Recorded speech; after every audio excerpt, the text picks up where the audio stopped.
reflected, your lifestyle reflects it. Maybe you don't say it out loud, but that's what you feel internally. If that's you, I want to let you know one thing so strongly. I hope you hear this more than anything else. God loves you. Write it down in a point. God is not concerned with possessions. He's concerned with priority.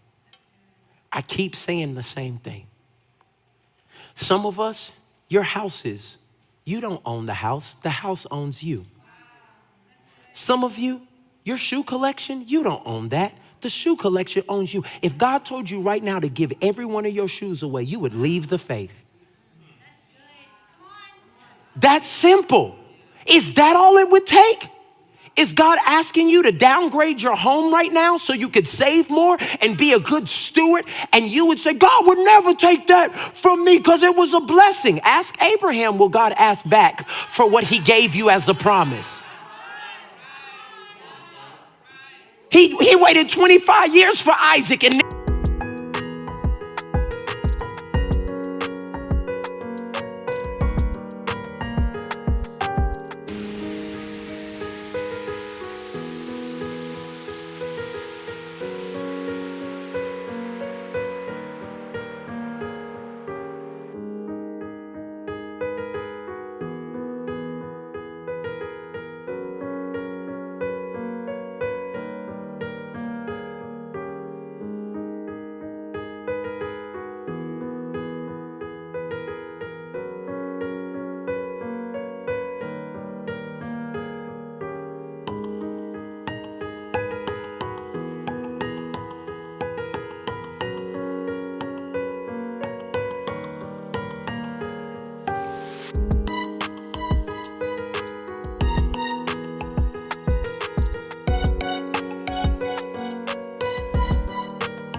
he said, give him back. But Abraham was a purpose chaser. He wasn't going after the thing God gave him. He wanted God. And because he could have God, God said, send the ram back.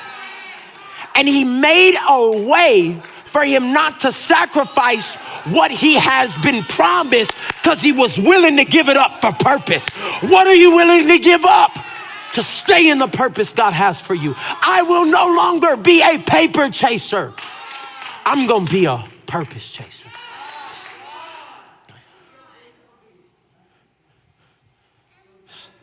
Some of you don't own investments. Your investments own you. You don't own no vacation home. Your vacation home owns you. You don't own no Louis Vuitton purse. That Louis Vuitton purse owns you. You'll give up a friendship over you thinking somebody took your bag.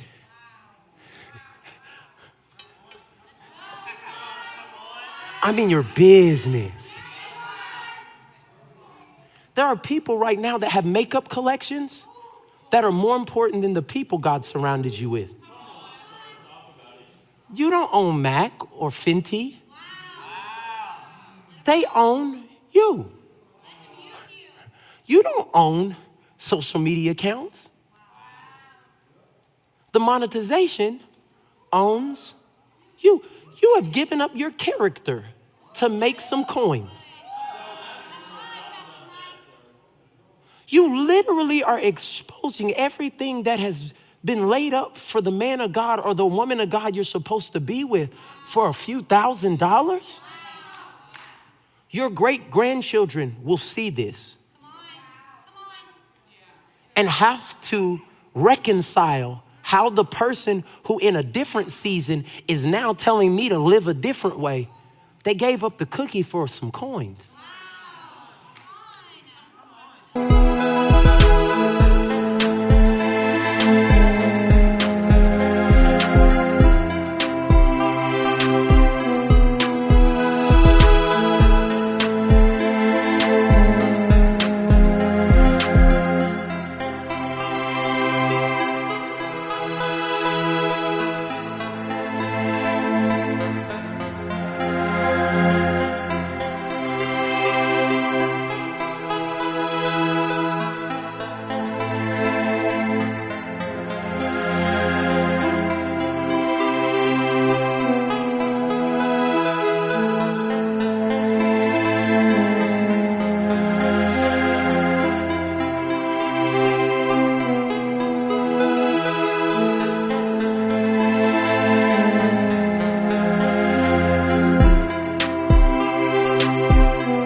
be that real?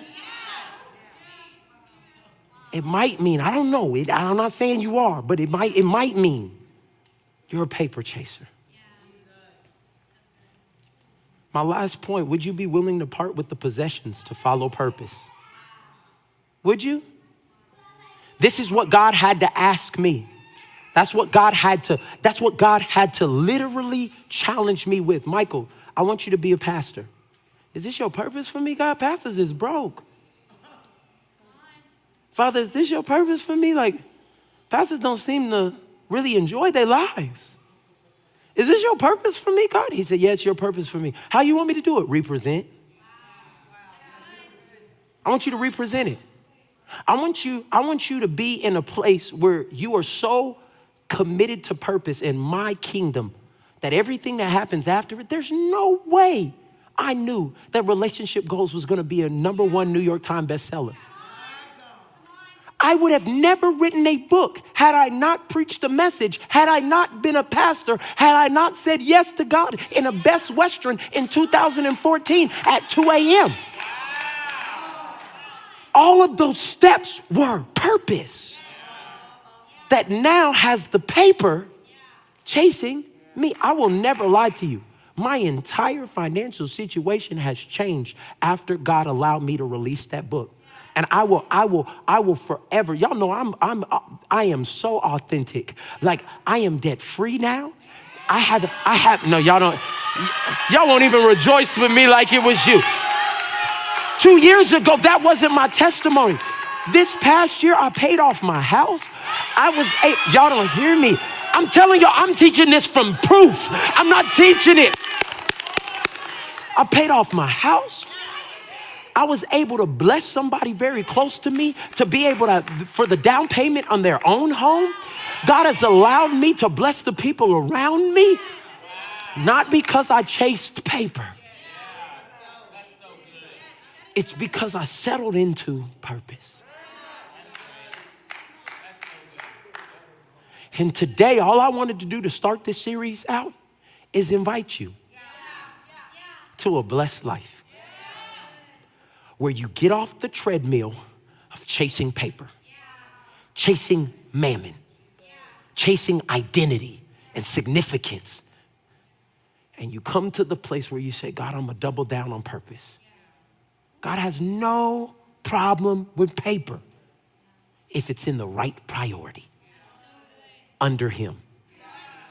You can't serve no man, no woman, no pastor, no leader, no celebrity, no star, no president, no government official. No one can serve God and mammon. But do you know what I love about God? Is he's full of grace.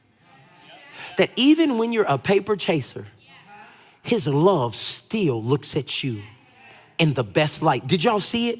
In verse 21, it says, Jesus looking at the man, what did Jesus feel? Jesus felt genuine love for that man. Huh? I came to tell you right now, if this message has exposed, we ask one question, are you a paper chaser? And if this message exposed that you are a paper chaser, that somewhere in your heart, you have made money and riches more important than God in your life, your actions reflect it, your lifestyle reflects it. Maybe you don't say it out loud, but that's what you feel internally. If that's you, I want to let you know one thing so strongly. I hope you hear this more than anything else. God loves you.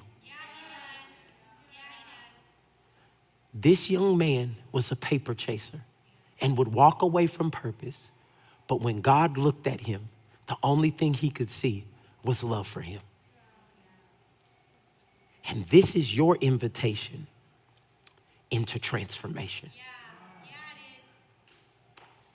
I'm believing that over this next 4 weeks, that every place on the inside of us that still has a little chase. You might not be sprinting. Come on, let's be honest. Some of y'all used to be sprinting for the paper. Now you just fast walking. You know what I'm saying? Y'all know how people be, they be power walking. Yeah. But every little bit of strive, I'm praying that God would give us the pace of grace to say, if this is where you want me, if this is where you want me to steward, if the average salary of a teacher is only this in my area, but I know I'm purposed to be there. If a medical technician only makes this, Father, if you're asking me to come out of this position and serve these people who can't pay me at this moment, I'm deciding that I'm gonna seek first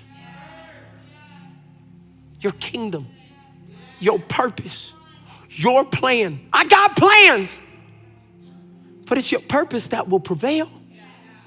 So I'm gonna stop fighting you.